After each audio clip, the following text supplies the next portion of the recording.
Is our first lecture in Physics 1. I come from a remote mountain village in Laçın region of Azerbaijan. I lived in this village for 8 years. Our village had a beautiful nature. We had a beautiful house. We had a healthy life. Green mountains. We had springs, waterfalls. We had a beautiful river. The nature was like a little paradise. We had a happy life there. We were living our lives peacefully in that part of the world. A few months after Khojalı massacre, in fact, Laçın, including our village, was attacked and occupied by Armenia. From Laçın, we escaped to Ağcabədi. All IDPs, internally displaced people from Laçın region, ended up settling there in that empty land temporarily.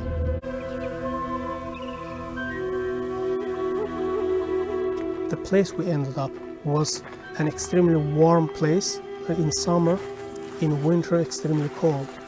We didn't have drinkable water nearby. We had to go 6-7 kilometers to get drinkable water from one artisan well. Just plain soil, middle of nowhere. We didn't have any infrastructure. So we didn't have school, we didn't have a hospital. Many of my wishes as a child died, I could not realize. When I look at that picture, I want to forget. I just don't want to even remember the details of life there. All we had were some textbooks given to us as humanitarian aid. Some textbooks were given to us by the Minister of Education. And I remember my father would tell us, well, here are the books, you can study by yourself. We don't have a school, but you have to study.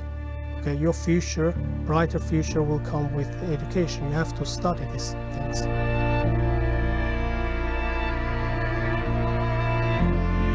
At one point, I was going through these textbooks, looking at the pictures, colored pictures, and I saw an image of train, cars, TV, radio, and I looked at the textbook. The cover of the textbook said physics. When I realized that those pictures were in physics textbook, that was the first time I realized that I should study physics. So I took these books.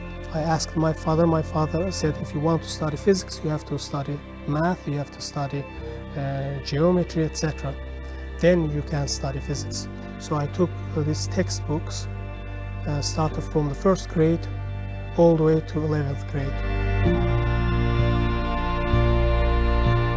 When I was preparing for a university, kids who were my age, they knew that I was preparing for entering a university. They would know that I was doing something almost sacred, but they did not believe that it was possible for a person who is not going to school, doesn't have a mentor, just taking by himself the textbooks and studies by himself and can enter a university. But this happened. When this happened, I remember the news spread everywhere. Like in our region, these IDP settlements, everyone knew that there's a kid who studied by himself. He didn't go to any school and he entered to the top university of the country. I would say thousands of IDP kids started to see me as an example, as a role model. And this in itself put additional responsibility on my shoulders to do my best, because I realized that I could not fail. If I failed, that failure would not be just my failure. It would be failure of those thousands of children. So I kept going.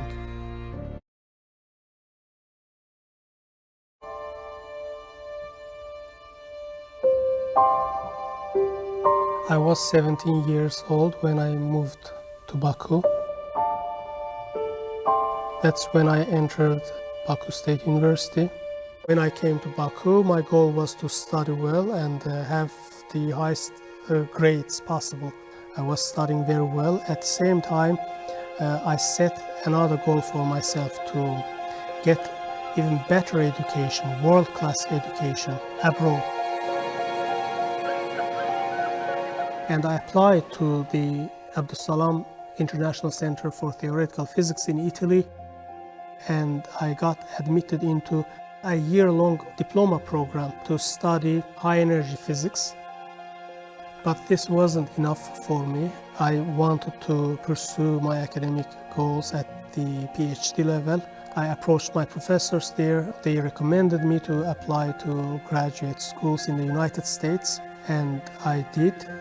And I got admitted into PhD program of Syracuse University in New York State. Gulbuman Mamadar, Doctor of Philosophy in Physics, Advisor Kenneth Foster. 10 years I lived in the United States, and during this period I feel like I went through a complete transition of changing. Like I went into the United States as one person, came out of it a completely different person.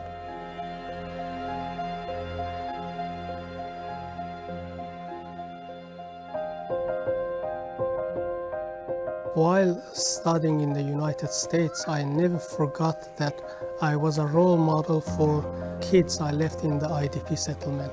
So when I was working toward achieving my goal, I faced many challenges. While overcoming those challenges, I always remember that there are thousands of IDP kids back in my country, in the settlement I left behind, that look up on me as a role model. So I knew that I could not fail, and my ultimate goal was to achieve all this, get experience, get world-class education, become a world-class scientist, educator, and return back to my country to serve my country.